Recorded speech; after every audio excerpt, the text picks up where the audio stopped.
अंशु तुम क्यों देखना चाहते हो ये घर? अगर लोग कहते हैं कि यहाँ नहीं आना चाहिए तो कोई वजह होगी ना।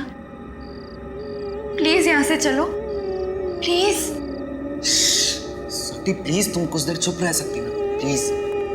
देखो मैं कह रही हूँ ये बहादुरी का काम नहीं है, स्टूपिडिटी है ये। कुछ हो गया तो? अंशु नहीं, मुझे बहुत डर लग रहा है, प्लीज चलो।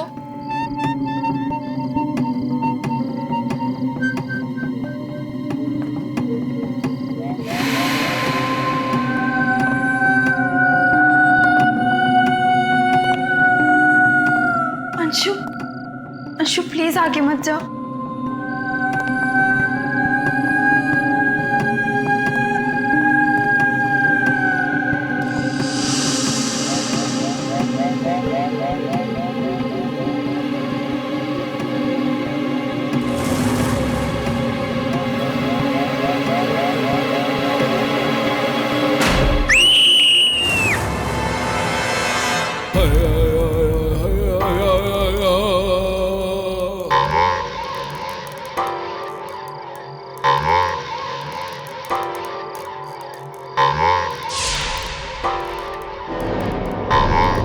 अर्जुन नहीं,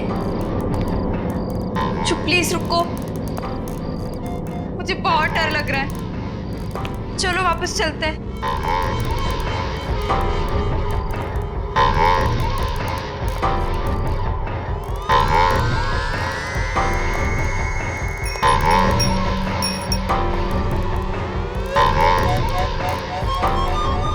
अर्जुन प्लीज यहाँ से चलो, मुझे बहुत डर लग रहा है।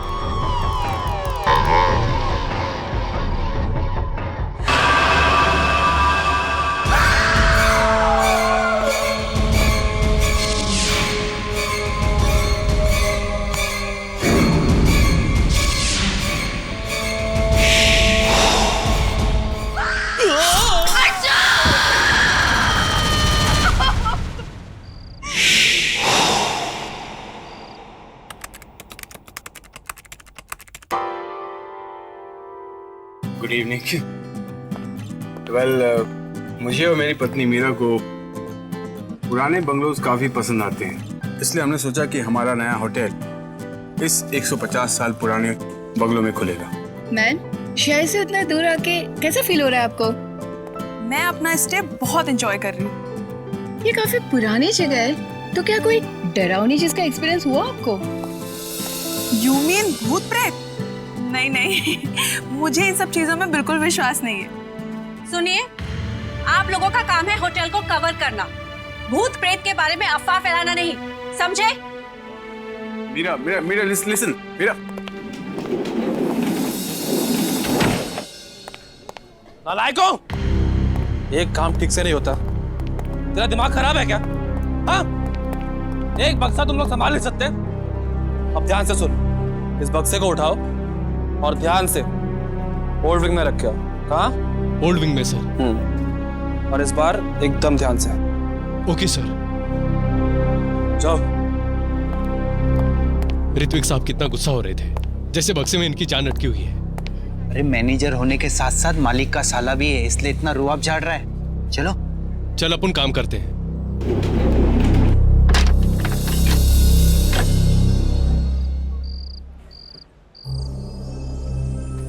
जग में भी पानी नहीं है, कितनी प्यास लग रही है मुझे। ये होटल भी ना अजीब है, रात के 11 से लेकर 2 बजे तक रूम सर्विस बंद। अब कहाँ से पानी ढूंढूं? अब मुझे ही जाना होगा बाहर ढूंढने के लिए।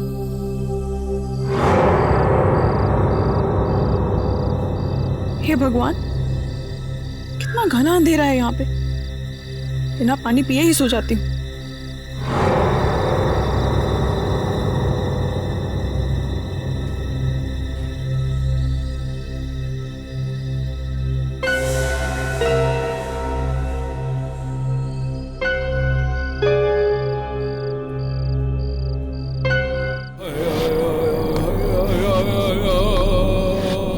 ये इतनी रात का कौन हो सकती है?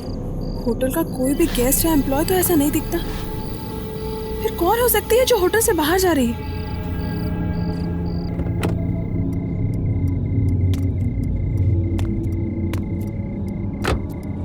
संजय, मुझे बहुत डर लग रहा है।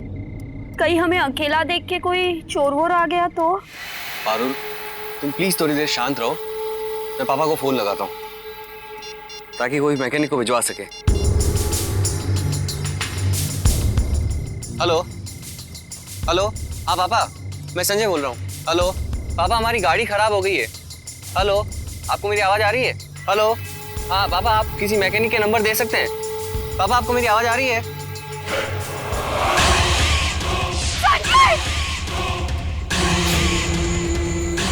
संजय, वो देखो।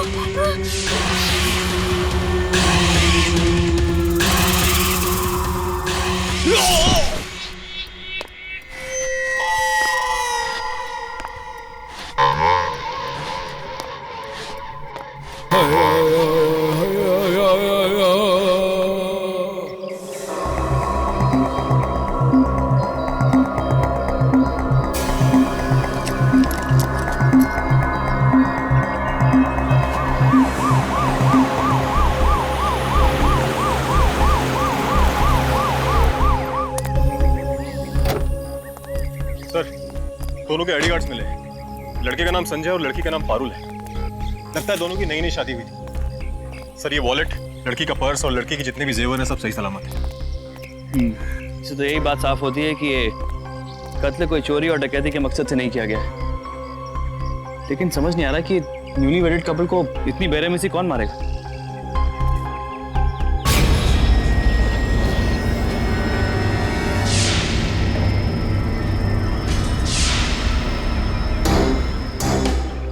गले के निशान को देख के लगता है कि इन्हें किसी तेजधार वाले हथियार से मारा गया है। सर, इन दोनों का खून शायद रात को 1:40 पर हुआ है, क्योंकि संजय की ये घड़ी रात को 1:40 पर ही बंद हुई है। और सर, एक और चीज़ सामने आई है। यहाँ से जंगल के अंदर तक पैरों के घसीटने के निशान है, लेकिन जंगल के अंदर वो निशान गायब है। लगता है ये जो कोई भी है ये तो लंगड़ाता है या फिर उसके पैर में कोई प्रॉब्लम है।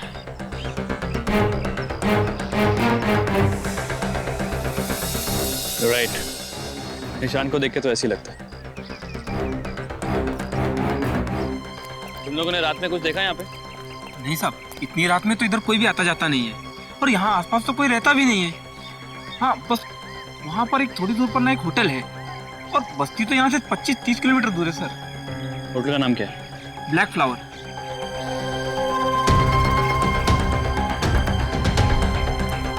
Black flower. इन चेहरों को गौर से देखिए। क्या आप में से किसी ने इन्हें यहाँ देखा है? क्या ये लोग आपके होटल में रुके थे? नो ऑफिसर, ये कपल हमारे यहाँ नहीं रुके थे। देखिए, ये एक सिर्फ इत्तेफाक है कि इनका खून हमारे होटल के पास हुआ है। That's all. देखिए, हम ना ही किसी पे इल्जाम लगा रहे हैं और ना ही किसी को जेल में डाल रहे हैं। और अगर कोई भी सुराग आपकी होटल की तरफ इशारा करता है तो हमारा दोबारा स्वागत करने के लिए तैयार रहिएगा, समझे? आइए, फोन दीजिए।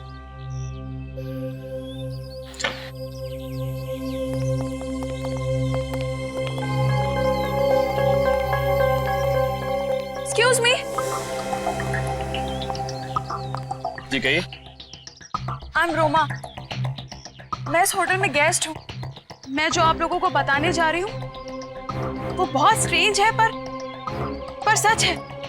कौन सी बात? कल रात मैंने एक बूढ़ी औरत को लंगड़ाते हुए इस होटल से बाहर जाते हुए देखा। और हाँ, उसके हाथ में एक लालटेन और एक अजीब सा हथियार था। कितने बजे देखा था? आपने जो वक्त बताया था उसी वक्त करीबन 1-1:30 बजे के आसपास। Thank you Roma. जैसा हुलिया आपने बताया है वैसे इंसान को ढूंढने की हम कोशिश जरूर करेंगे। आपकी हेल्प के लिए शुक्रिया।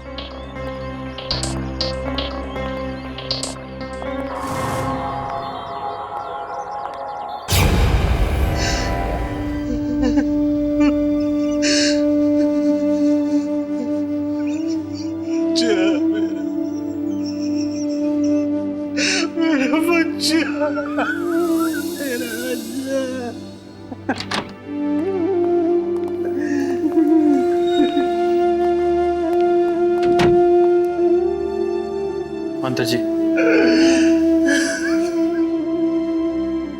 मैं जानता हूं कि ये सही समय नहीं है, लेकिन आपसे कुछ सवाल करना बहुत जरूरी है।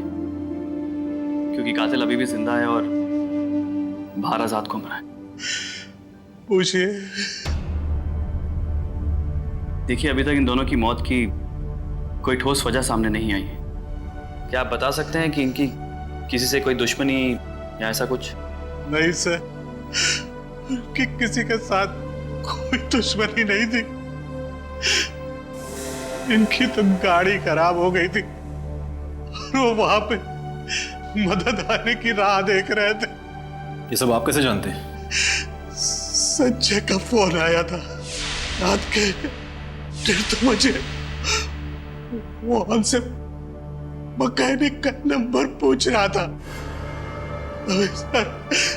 सर मुझे ऐसा लगा जैसे किसी चीज को देखकर वो चौंक गया और तभी उन दोनों के चीखने चिल्लाने की आवाजें आई और उसके बाद फोन कट गया। धीरज रखिए सर, हम आपसे वादा करते हैं कि इनको जिसने भी मारा है हम उसे कड़ी से कड़ी सजा दिलाएंगे। आप प्लीज हम पे भरोसा रखिए।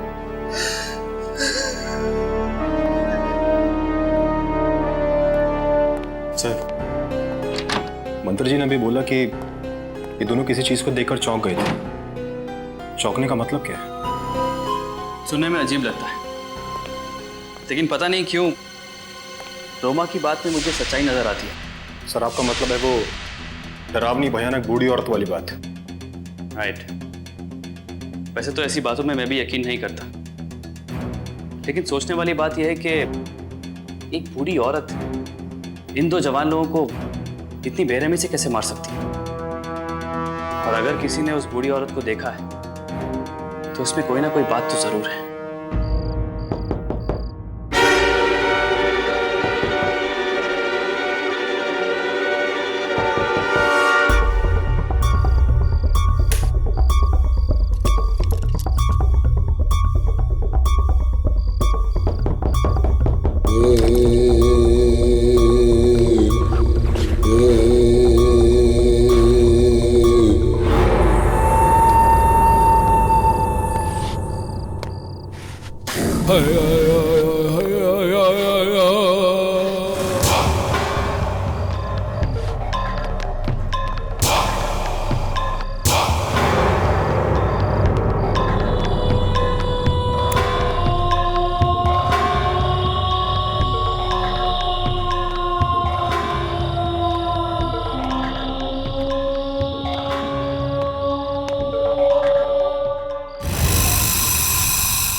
दूर रहो, मैं तुमसे कह रही हूँ ना।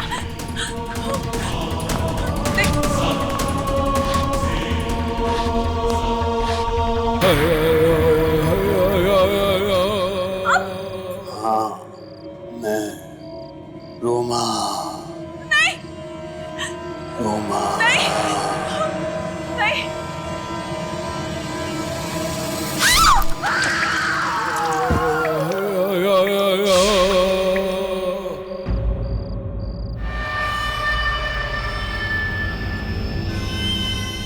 ठीक वैसे ही निशान जैसे संजय और पारुल की गर्दन पे हमें मिले थे।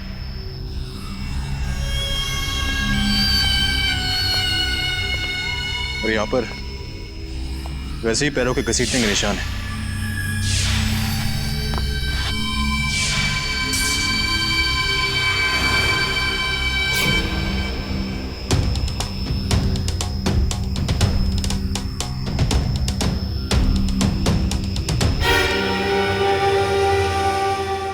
सफेद बाल। सर ये सारी चीजें उस लंगड़ाती हुई बूढ़ी औरत की तरफ इशारा कर रही है। इसका मतलब है कि जिसने भी संजय और पारुल की जान ली उसने ही रोमा को मारा है, क्योंकि उसे पता चल गया था कि रोमा ने हमें कातिल के बारे में सब कुछ बता दिया है। लेकिन एक बात समझ नहीं आ रही सर, एक बूढ़ी लंगड़ी औरत इतनी जल्दी भाग कैसे गई? क्योंकि लोगों ने बताया था कि जब रोमा के चिल्लाने की आवाज आई थी तो ये लोग यहाँ भाग कर आए थे। क्योंकि कातिल बहुत शातिर है। बूढ़ी और लंगड़ी होने के बावजूद भी वो बिजली की फुर्ती की तरह आती है और घूम करके यहाँ से भाग जाती है। क्यों? अब क्या कहेंगे आप लोग? अब तो आपके होटल का इस खून से लेना देना है। आपके होटल के किसी गेस्ट का खून हो जाता है और आपके होटल के प्रेमिसेस के अंदर आपको कुछ पता नहीं चलता। मुझे एक बात समझ नहीं आ रहा कि रोमा इतनी रात को यहाँ क्या कर रही थी? और किस लड़ाते हुए खून की बात कर रहे हैं आप सर? मैं मानता हूँ कि इस वक्त हमें हमारे बचाव पे कहने के लिए कुछ नहीं है, लेकिन आप खुद ही देखिए, हमारे स्टाफ का एक एक आदमी यहाँ मौजूद है और हम में से कोई लंगड़ाता नहीं सर। लिसन ऑफिसर, ऐसा भी तो हो सकता है कि खूनी कोई बाहर का आदमी हो। नहीं, ऐसा नहीं हो सकता। मैं नहीं मान सकता कि कोई बाहर का आदमी इतनी आसानी से अंदर आके किसी का खून करे और उतनी आसानी से यहाँ से बाहर चला जाए। ये जो कोई भी है होटल के चप्पे चप्पे से वाकिफ है और ये कौन है इसका पता हम लगा के रहेंगे, आज नहीं तो कल। एक बूढ़ी औरत है जो लंगड़ाती है, सफेद साड़ी पहनती है और उसके एक हाथ में लालटेन और एक हाथ में एक अजीब सा हथियार रहता है। आपने कभी देखा है उसको?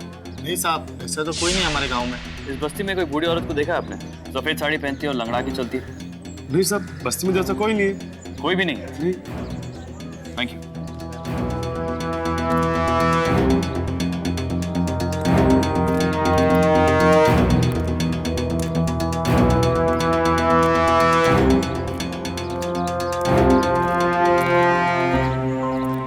सर, इस पूरी बस्ती में उस लंगड़ाती हुई औरत के बारे में किसी को कुछ भी नहीं पता है। उस बूढ़ी औरत को सबसे पहले ब्लैक फ्लावर होटल में देखा गया था और उसे देखा था रोमा ने। मुझे लगता है कि रोमा का कत्ल भी इसलिए हुआ क्योंकि रोमा ने हमें उस बूढ़ी औरत के बारे में सब कुछ बता दिया था। पता नहीं क्यों ऐसा लग रहा है कि कातिल हमारी आंखों के सामने है लेकिन हम उसे पहचान नहीं पा रहे। लेकिन सर, अब पता कैसे लगाएंगे? मेरे पास एक प्लान है। कार्तिक, तुम पागल हो गए हो क्या? एक तो बिना प्रायर नोटिस दिया तुमने जॉब छोड़ दी और पता नहीं अपनी जगह किस नमूने को भेज दिया है यहाँ पे।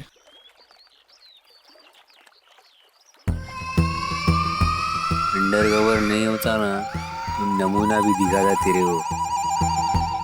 ओ साक्षी, मैं सच बता रही, जब भी मैं खाना बनाता है ना तो आदमी लोग अपना उंगली नहीं, मेरा अक्खा हाथ साथ जाते है, मतलब हाथ सुनते। तो साक्षी, हमको एक बार रख लो, कार्तिक भैया के बोलने पे ऐसा खाना बनाएगा, सबको खुश करेगा और सुबह हुआ कुछ डालेगा नहीं उसके अंदर। नाम क्या बताया आपने? सोमू। शोमू? शोमू खाली बातें करने आती है या खाना बना लेते हो? कैसा बात कर रहे सर? वो मेरा पूरा खानदान में सब कुक है, पप्पा कुक, मम्मा कुक, बच्चा कुक, उसका बच्चा भी कुक है। ऋत्विक, हमारे हाउसकीपिंग की स्टाफ दिया भी लीव पे गई है। कहा है कि अपने किसी कजिन की वेडिंग पे जा रही है और उसकी जगह पे उसने अपनी फ्रेंड ईरा को भेज दिया है। मैडम, जस्ट डोंट वरी, मैं आपको शिकायत का एक भी मौका नहीं देगी। मैं भी पूरा टाइम किचन में रहेगा, वो बढ़िया बढ़िया खाना बनाएगा। साथ बाहर के दो लोग। ऋत्विक, मुझे पता है कि ऐसे ही किसी को काम पर रख लेना तुम्हें पसंद नहीं है, लेकिन हमारे पास और कोई ऑप्शन भी तो नहीं है ना। ठीक है, तुम दोनों अपने काम पे लग जाओ। और हाँ, हमारे इस होटल का रूल है कि रात को 11 बजे के बाद कोई भी एम्प्लॉय अपने कमरे से बाहर नहीं निकलता। Okay sir. क्योंकि 11 बजे के बाद हम कोई सर्विस नहीं देते हैं। Is it clear? हम लोग भी सो जाएगा 11 बजे के बाद। और सबसे इम्पोर्टेंट बात, ओल्ड विंग से दूर रहना, वहाँ स्टाफ का जाना सख्त मना है। नहीं जाएगा, नहीं जाएगा, बिल्कुल नहीं जाएगा, बिल्कुल नहीं जाएगा। ऋत्विक समझा देंगे। बेटा लेट्स गो। और हाँ तुम शोमू, 1 घंटे के अंदर पूरे स्टाफ और गेस्ट के लिए साउथ इंडियन खाना बनाओ। जाओ। मानेगा। आइए रामा, क्या तुमको पता भी है कि साउथ इंडियन खाने में क्या क्या डलता है? अरे बनाने में अपन माहिर है मैडम, तभी तो अपना नाम कवि पड़ेल है। होमवर्क करके आए ले। क्लास बुक 11 बजे के बाद करेगा, अब भी पहले खाना बनाएगा। चलो। सर रोमा ने जो हुलिया बताया था उसके हिसाब से ये तस्वीर सामने आई है। कातिल ने सारे कत्ल बड़ी बेरहमी से किए। हो सकता है कि ये मेंटली चैलेंज्ड हो या मेंटली डिस्टर्ब्ड। क्यों ना हम ये फोटोग्राफ यहाँ के सारे मेंटल असाइलम में भेजें। ये सब करके आप क्या साबित करना चाहते हैं? ये क्या बेहुदा मजाक है? इतने दिनों से हमें किलर को ढूंढ रहे हैं और आपने उसी की इंफॉर्मेशन देने के लिए हमें यहाँ बुलाया। अब आप बताइए कि आप बेहुदा मजाक कर रही हैं फिर हम। जो इन्फॉर्मेशन आप हर जगह भिजवा रहे हैं, यहाँ जिस खूनी की आप तलाश कर रहे हैं, ये बेहुदा मजाक नहीं तो और क्या है? उनका खूनी होना नामुमकिन है। क्यों नामुमकिन है? किसे ढूंढ रहे हैं आप? एक बूढ़ी औरत जिसके एक हाथ में अजीब सा औजार है और एक हाथ में लालटेन और सफेद कपड़े पहनकर लोगों का खून कर रही है। जी हाँ, हम उसी औरत को ढूंढ रहे हैं। ये लीजिए, ये रही उस औरत की फाइल जिसे मरे हुए 6 साल हो चुके हैं। उसने मुझे भी अपना शिकार बनाने की कोशिश की थी 9 साल पहले। ये देखिए, मैं मरते मरते बची थी तब। कल्पना को मैनिएकल बाइपोलर डिसऑर्डर था। ये 0.2% से 0.5% तक के लोग इससे प्रभावित होते हैं। ये डिप्रेशन के कारण होता है। जब इंसान का डिप्रेशन हद से ज़्यादा बढ़ जाता है, तब उस स्टेज को हम मैनिएकल बाइपोलर डिसऑर्डर कहते हैं। कल्पना को हम ज़्यादातर उसके कमरे में बांध कर ही रखते थे।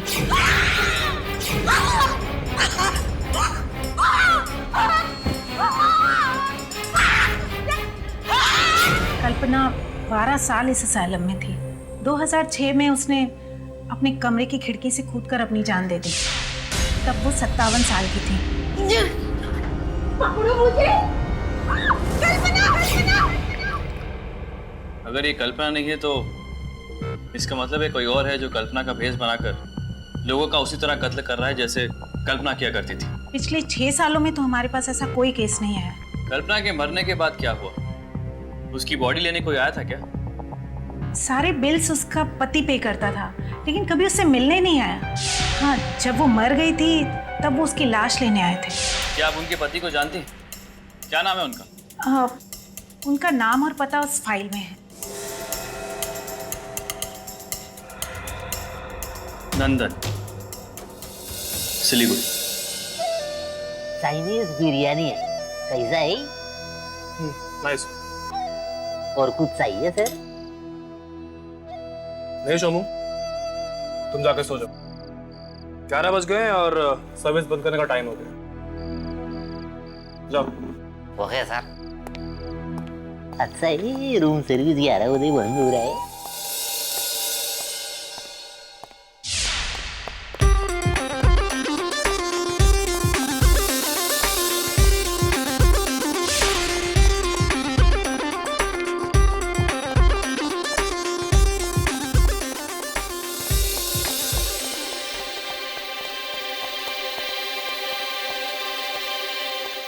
जिधर स्टाफ को मना है उधर ही जा रहा है।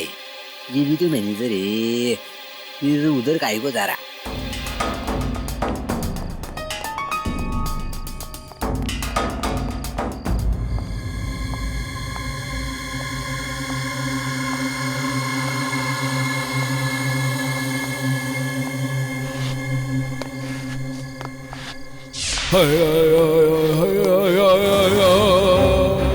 बूढ़ी औरत? इसका मतलब रोमा ने जिस बूढ़ी औरत के बारे में कहा था वो सच में है।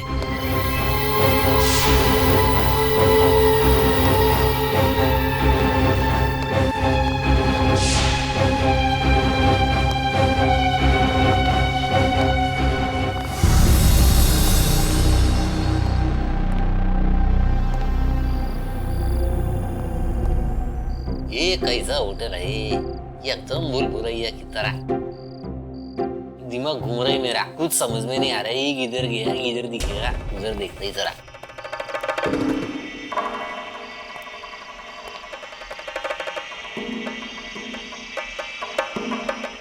ताला लगेला है, जरूर कोई ना कोई झोल झपाटा आएगा अंदर।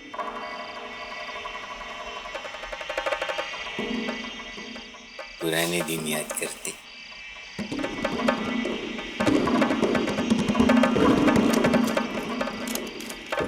अरे वाह, कलाकारी बाकी अपने में भी।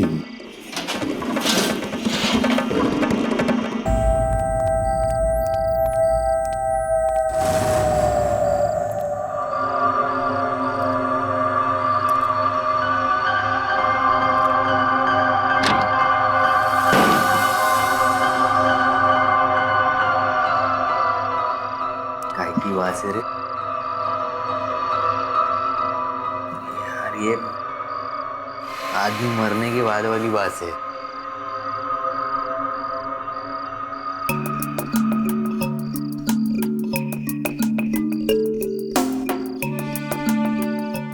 ये क्या चिगट चिगट।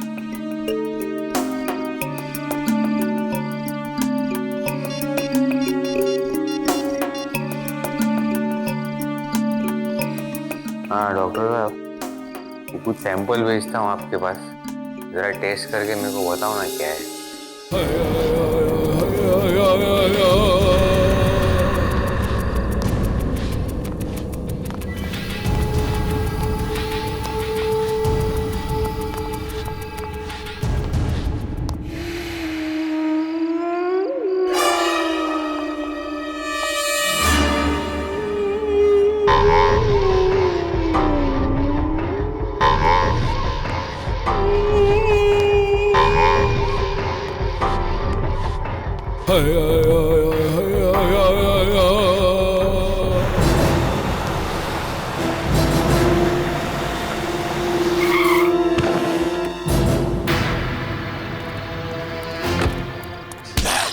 तू मुझे मारना चाहता है?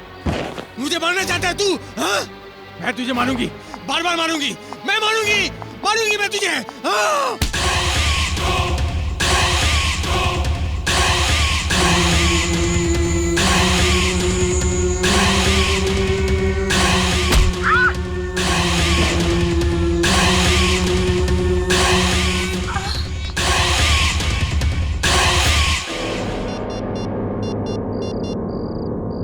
हाँ कशिश।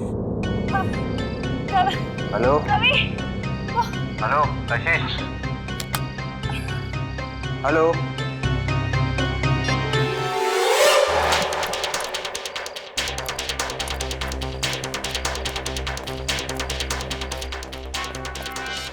मैडम जी, आप ठीक है ना? मैडम, कशिश, मैडम जी, कशिश, कशिश, कशिश, कभी तुम ठीक हो? हाँ? वो कोई और है। वो कोई बुरी औरत नहीं, वो तो एक जवान आदमी है। कशिश, कशिश,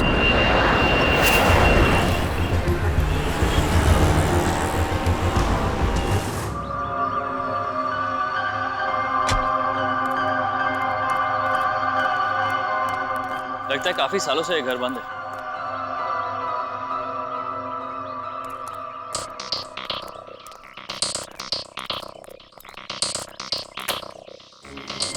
सुनिए,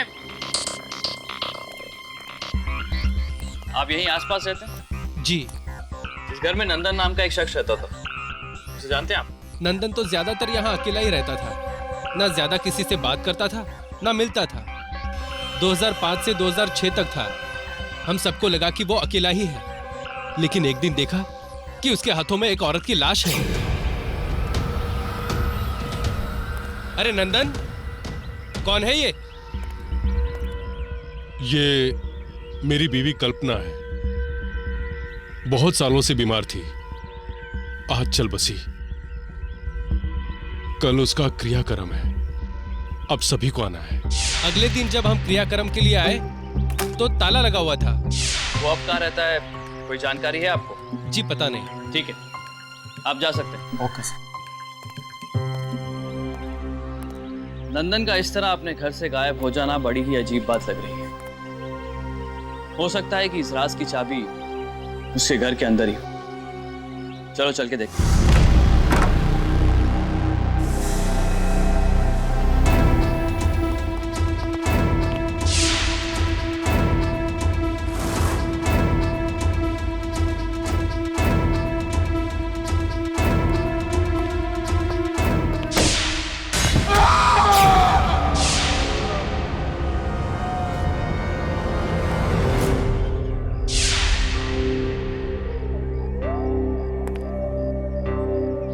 इसकी पेल्विक बोन और कद काठी को देख के लगता है ये किसी पुरुष की लाश है।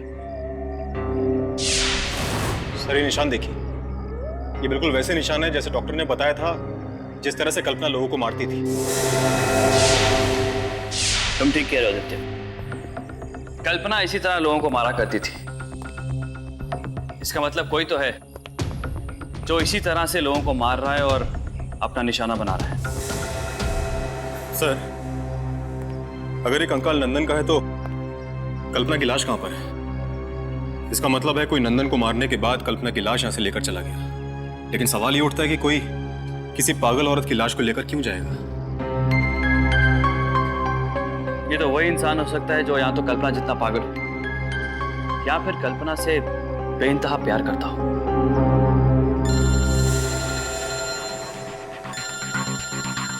हाँ कभी बोलो। ये ऋत्विक फूल एड़ा है, उसके बाद एक पेटी है जिसको उसने छिपा के रखेला है, और अभी फूल मेरी सटक गई ले हमारी अपनी कशिश के ऊपर हमला भी हो गया।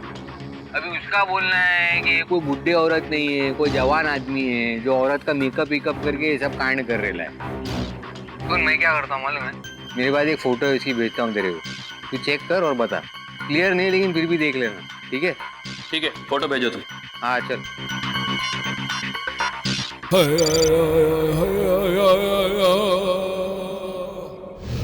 हमें जल्द से जल्द नंदन और कल्पना के परिवार के बारे में पता लगाना होगा, क्योंकि ये जो कोई भी है जरूर ये कल्पना का कोई ना कोई रिश्तेदार है। लेकिन पता लगाएं तो कैसे?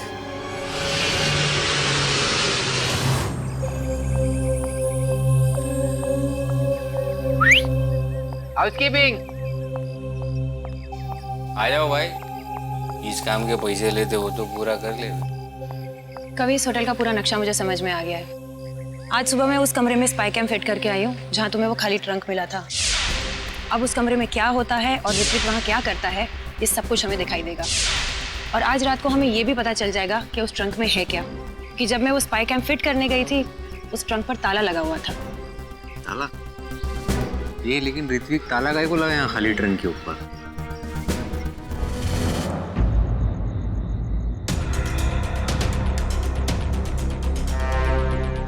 कल भी इसी टाइम पर ऋत्विक आया था यहाँ।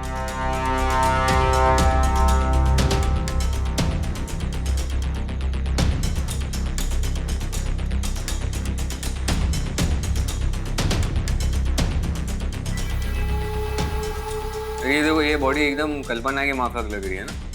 इसका मतलब ऋत्विक ने ही कल्पना की लाश को इतने सालों से संभाला हुआ है। लेकिन चक्कर क्या है, हर रात को बॉडी को निकालता है, फिर उसी के बेस में घुसता है और फिर जाके पब्लिक पे अटैक करता है वो। लेकिन एक बात समझ में नहीं आई कि कल जब ऋत्विक ये सब कर रहा था कमरे में, तो ठीक उसी वक्त कल्पना के बेस में वो कौन था जिसने मुझ पर अटैक किया?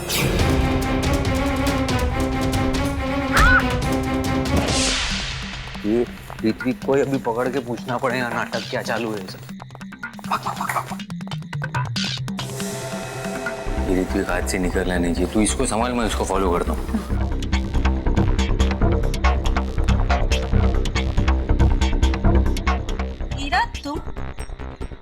रात को तुम यहाँ क्या कर रही हो? मैडम वो 102 से फोन आया था हाउसकीपिंग के लिए, उधर ही चल। हाँ हाउसकीपिंग, चलो मेरे साथ। सुबह से एक भी बार मेरा कमरा साफ नहीं हुआ है, एक भी बार तुम नहीं आई। चलो चलो मेरे साथ। मैडम सॉरी बट पहले हाउसकीपिंग। नहीं, पहले मेरा कमरा साफ कर। Please madam.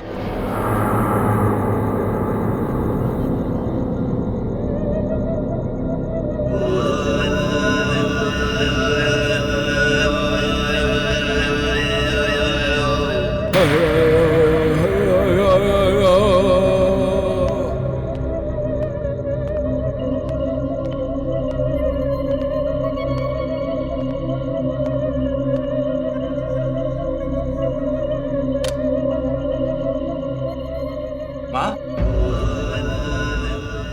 इतनी जल्दी सो गई?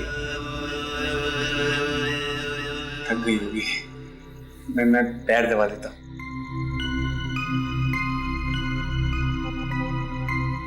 मुझे माफ कर दे माँ, मैं तेरे लिए कुछ नहीं कर पाया।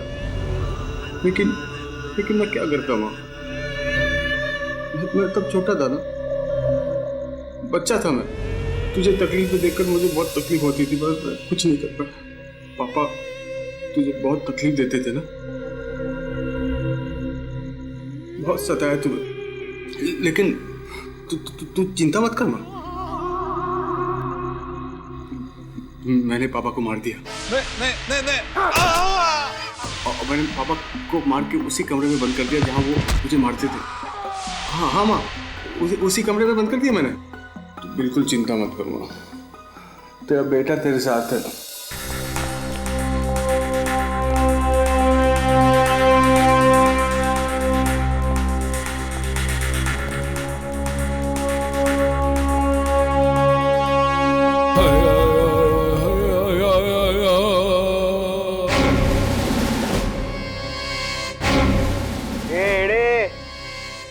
चल तेरा ड्रामा खत्म हुआ।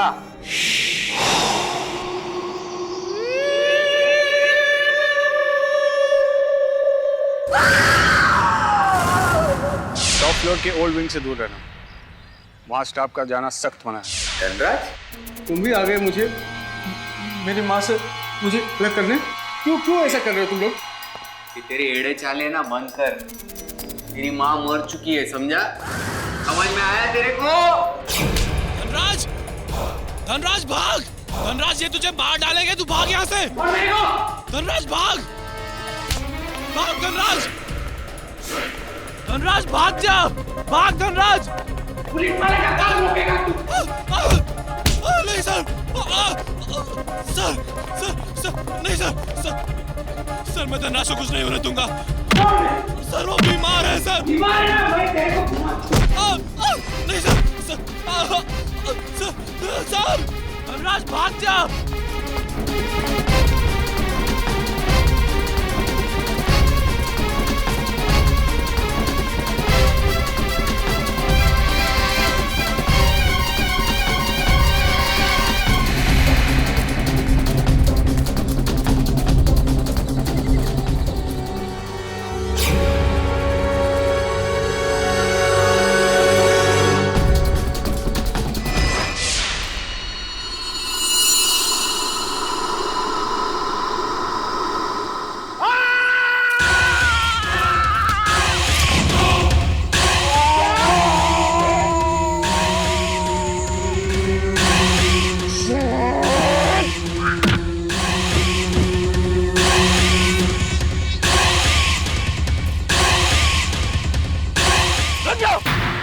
अन्ना गोली मार दूंगा।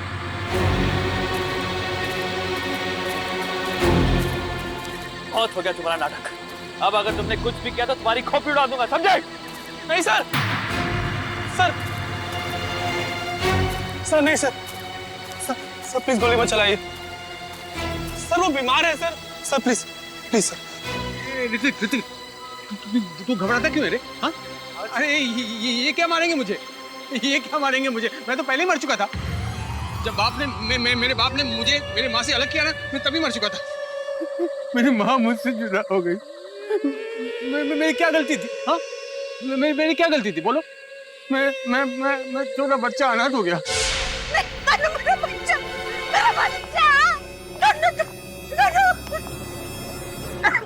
फिर एक दिन मेरी माँ मुझे हमेशा के लिए छोड़ के चली गई। मेरे बाप ने मेरी माँ को मार दिया एक दिन, और मेरी माँ को मारने वाले को मैं कैसे छोड़ सकता था? मैंने बाप को मार दिया, काट दिया उसको। मैं सर, एक्चुअली धनराज को ये बीमारी उसकी माँ से जेनेटिकली मिली। बचपन से ही इसे लगता था कि उसकी माँ को इसके पापा उससे अलग रखना चाहते हैं, लेकिन सच तो ये था कि उनकी मेंटल सिचुएशन की वजह से ही अंकल ऐसा किया करते थे। सर, मैं धनराज को बचपन से जानता हूँ और मैं उसकी तकलीफ समझ सकता हूँ सर, इसलिए मैं ही उसका ख्याल रखता हूँ और उसकी माँ की बॉडी का भी।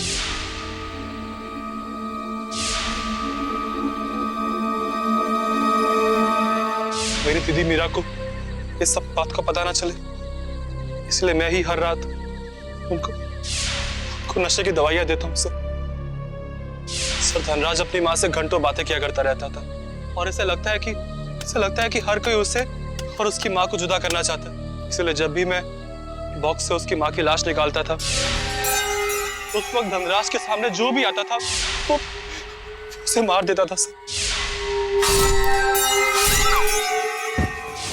ये एक रीजन है कि 11 से 2 बजे के बीच में हमारे होटल की कोई सर्विस नहीं होती और किसी को रूम से बाहर निकलने की परमिशन नहीं है। Shut up! अगर तुम इसके सच्चे दोस्त होते ना तो अस्पताल लेके जाके इसका इलाज करवाते, ना कि इसके गुनाह में उसका साथ देते, समझे? तेरे को मालूम है ना, गुनाह करने वाला उसका साथ देने वाला दोनों का हिसाब बराबर रहता है। लेकिन मानना नहीं भाई, इसका इलाज तो डॉक्टर साहब करेंगे हॉस्पिटल में, तेरा इलाज चौकी में करते हम लोग।